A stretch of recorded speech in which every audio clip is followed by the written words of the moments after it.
Voilà. Bon, donc je vais parler aujourd'hui dans cette nouvelle causerie qui se tient rue de la Providence, devant notre siège social de la vie archéologique. Je voudrais parler de la question des rapports entre les hommes et les femmes et d'une certaine réciprocité entre les sexes. Qu'est-ce que les femmes apportent aux hommes, qu'est-ce que les hommes apportent aux femmes.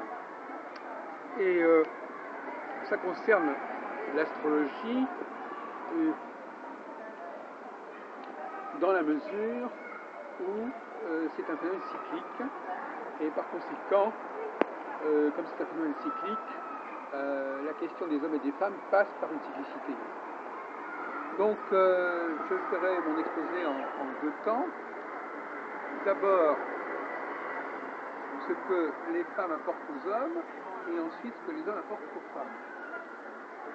En précisant que ça s'inscrit dans un cycle de 7 ans qui se répartit à peu près en moyenne moitié-moitié.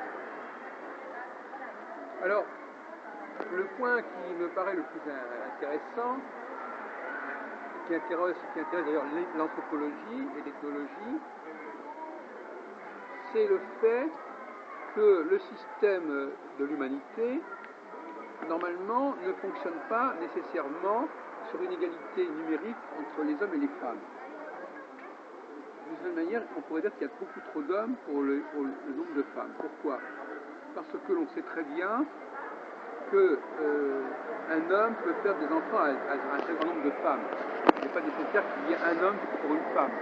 Donc ça, c'est complètement anachronique. Un homme peut faire des enfants à 50 femmes, s'il le faut, en très peu de temps. Donc un homme peut alimenter toute une population de femmes pendant le moment où une femme ne peut faire qu'un seul enfant.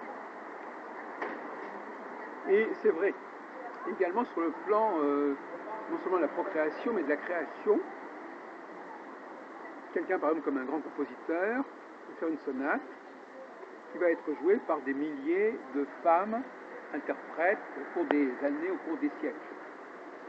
Donc pour que l'humanité fonctionne et pour que les femmes puissent avoir du travail, être employées, il faut finalement très peu d'hommes. Donc ça c'est un premier point. Et donc qu'est-ce qui se passe? Pourquoi donc y a-t-il ce surcroît d'hommes qui sont beaucoup trop nombreux pour assurer la survie de l'espèce, non tant sur le plan physique que sur le plan psychique? Voilà, il faut tenir compte notamment de la question des guerres. Notamment la guerre qu'on célèbre cette année en 2014, la guerre de 1914, a provoqué un très grand déficit masculin du fait du nombre de morts qui ont disparu pendant les conflits, dans les tranchées, etc.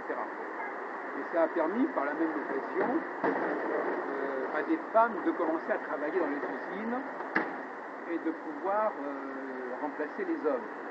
Donc la mort des hommes donne du travail aux femmes, en quelque sorte. De la même façon, quand les hommes meurent, ils peuvent laisser des enfants qui vont être élevés par les femmes, ils peuvent aussi laisser des œuvres, des textes, des recherches, que les femmes vont reprendre, diffuser et poursuivre. Donc là, il y a une véritable complémentarité entre les hommes et les femmes, mais avec ce petit détail qui est le fait qu'il y a un surnombre, beaucoup trop d'hommes pour le nombre de femmes. Alors qu'est-ce qui se passe? En réalité, ça c'est l'autre volet que je voudrais aborder maintenant, c'est que les femmes ont un rôle dans la sélection des hommes. C'est-à-dire qu'elles peuvent choisir les meilleurs. Il y a des périodes comme cela où les femmes vont se focaliser sur certains hommes. Donc le rapport des hommes et des femmes n'est pas un rapport symétrique. Les hommes ont besoin de beaucoup de femmes et les femmes ont besoin de très peu d'hommes. C'est pas équilibré. C'est pour ça que finalement les femmes peuvent se polariser sur un homme, sur un héros, sur un demi-dieu, sur un dieu, et c'est elles-mêmes qui vont extraire de tous ces hommes celui qui va être le héros, qu'elles vont sélectionner. De la même façon que dans le domaine de la procréation, il y a des milliers de spermatozoïdes qui se présentent dans le corps de la femme, et le corps de la femme ne va choisir qu'un seul spermatozoïde. Donc il y a toujours cette notion d'hyperquantité d'éléments masculins et l'élément féminin qui va sélectionner de façon instinctive le facteur qui va jouer son rôle, et les autres hommes finalement, ou les autres facteurs masculins sont voués à être marginalisés, à être sur la touche, voire même à disparaître. Donc le rapport de la femme avec l'homme est marqué par une certaine forme de mort physique, mort psychique. Il est un fait par exemple que quand un homme est élu pour un poste, tous les autres candidats finalement sont mis sur la touche, et donc ils n'ont pas de rôle à jouer, ils sont en quelque sorte morts par rapport à la société en question, puisqu'il suffit d'un seul homme pour remplacer tous les autres. Et c'est toute l'ambiguïté des relations entre les hommes et les femmes, c'est qu'en fin de compte, on peut très bien nier à la grande majorité des hommes un rôle important, du moment que l'on préserve les quelques éléments qui vont être dominants. C'est ce qu'on appelle la recherche du mâle dominant. Il y a des périodes où le mâle dominant, c'est-à-dire celui qui va dominer tous les autres mâles, en fin de compte, va être mis en avant, va sortir du rang, va pouvoir jouer son rôle, et tous les autres hommes, finalement, ils sont au chômage, ils sont sans emploi, et c'est un petit peu le drame de la condition masculine par rapport à la condition féminine. C'est que la condition féminine, il y a beaucoup de femmes qui peuvent travailler, parce que c'est des travaux qui exigent un grand nombre de participants, alors que dans la condition masculine, il y a une guerre à mort, il y a un gagnant, et tous les autres hommes, finalement, ils sont un petit peu mis sur la touche, éliminés. Donc le destin des hommes est un destin tragique, où il y a très peu de gagnants, comme on dit dans l'adage, il y a beaucoup d'appelés et peu d'élus. La notion d'élection, le personnage qui va être élu, l'élu, comme on dit aussi le peuple élu, ça passe probablement, à mon avis, par les femmes. Donc dans une société démocratique telle que je la conçois au XXIe siècle, ce sont les candidats sont masculins et les électeurs sont féminins. Donc en fin de compte, il ne faudrait pas que les femmes puissent être élues, mais en revanche, elles doivent être électrices. Il faut retrouver la signification du fonctionnement de l'humanité avec ces deux pôles masculin et féminin. Chaque groupe a un sort, a un destin extrêmement différent. Les femmes sont vouées à être fécondées par les hommes, donc elles sont quand même des éléments passifs de certaine manière, bien que, à partir du moment où elles sont fécondées par les hommes, après elles deviennent actives. C'est un peu un paradoxe, c'est-à-dire qu'effectivement, dès que la femme est chargée d'informations, elle va se dépêcher de diffuser cette information et de la répandre. Donc elle va être extrêmement émettrice, tout en ayant été réceptrice de l'information de base. Et souvent, et sous une forme, par exemple, si on prend le cas de la partition que je disais tout à l'heure, il y a une partition, c'est un texte écrit, qui est très schématique, et auquel elle va donner vie par son interprétation, par son piano, etc. Et donc elle va émettre. Mais elle va émettre parce qu'elle aura reçu. Inversement, l'homme, lui, il est quelqu'un qui reçoit les informations, qui observe le monde autour de lui. Il ne projette pas simplement un savoir sur le monde, mais qui regarde le monde et qui en tire un savoir. Et ce savoir qu'il tire du monde, s'il a un certain génie, eh bien, il va le formuler dans des équations, dans des textes que la femme va pouvoir utiliser. Autrement dit, la femme se comporte un peu comme une machine, comme un lecteur de CD, par exemple. Vous mettez un lecteur de CD, vous mettez le disque dans le CD, et le lecteur commence à faire de la musique ou du texte. Vous changez, vous enlevez le CD, vous en mettez un autre, il fait autre chose, il s'en moque. Le lecteur de CD, il n'est pas préoccupé par le contenu. Ce qui est important, c'est qu'il doit travailler, il doit émettre. Une femme, il faut qu'elle émette. Peu importe ce qu'elle émet, il faut qu'elle ait quelque chose à émettre. Il faut qu'elle ait du grain à moudre, il faut qu'elle ait quelque chose à faire. Il faut qu'elle ne soit pas sans emploi. Donc, on peut lui donner quelque chose à faire, et elle va le faire, aussi régulièrement, aussi systématiquement, aussi machinalement que possible.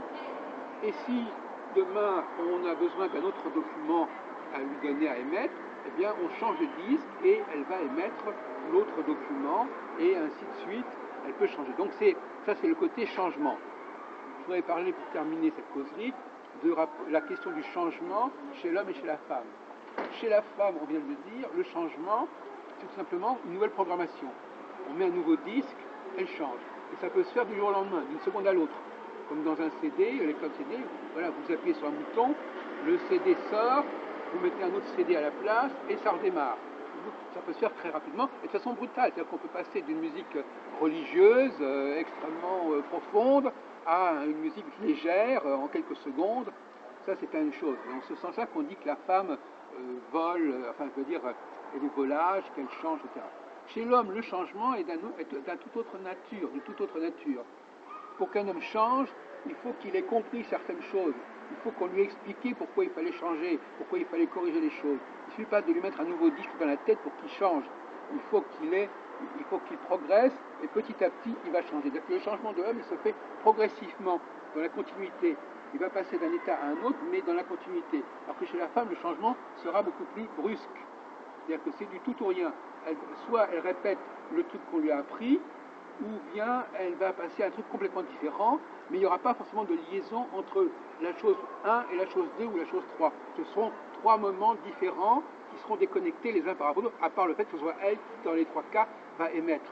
Chez l'homme, il y a une continuité, c'est-à-dire tout ce qu'il fait, il y a un suivi, il y a une continuité, il va pouvoir changer d'avis, il va pouvoir modifier son discours, mais ça se fera petit à petit, dans une manière successive. Ça ne sera pas le fait de tout d'un coup un changement de disque qui va déclencher un tout autre discours. Voilà. Donc effectivement, je crois que cet exposé nous aura permis de mieux comprendre comment fonctionne l'humanité, quel est le rôle des hommes et des femmes. Effectivement, ce n'est peut-être pas très flatteur pour les uns ou pour les autres. J'ai essayé de répartir les rôles. Et la femme est un peu un faiseur de roi. On peut remarquer, et nous sommes actuellement dans une phase justement où elle va pouvoir se jouer ce rôle, parce que c'est une phase dans mon système de la montée des femmes, c'est-à-dire que les femmes, elles sont dans une période où elles doivent choisir les hommes qui vont gagner, les hommes qui doivent commander. Et donc elles sont attirées instinctivement, il y a une sorte de programmation interne qui les fait désigner les hommes les plus valables. Pourquoi ? Parce que, tout simplement, c'est un peu comme quand il fait jour. Ben, tout d'un coup, on était dans la nuit, on ne voyait pas grand-chose, et là, maintenant, le jour se lève, et tout d'un coup, on voit que tel homme est plus grand que tel autre, que tel homme a plus de valeur que tel autre, et à ce moment-là, les femmes voient la réalité telle qu'elle est, parce qu'il y a le jour qui s'est levé, parce qu'il y a de la lumière, elles sont plus lucides, et en revanche, quand la lumière tombe, quand le soleil se couche, à ce moment-là, on est encore à nouveau dans une espèce d'obscurité. Comme on dit en français, tous les chats sont gris la nuit. C'est-à-dire qu'on ne voit plus la différence. Les grands et les petits, on les voit exactement au même niveau. Alors que dans la phase de clarté, les grands et les petits, on voit bien que c'est pas tout la même chose. Donc les femmes vont garder les grands et elles vont évacuer les petits. Voilà, merci.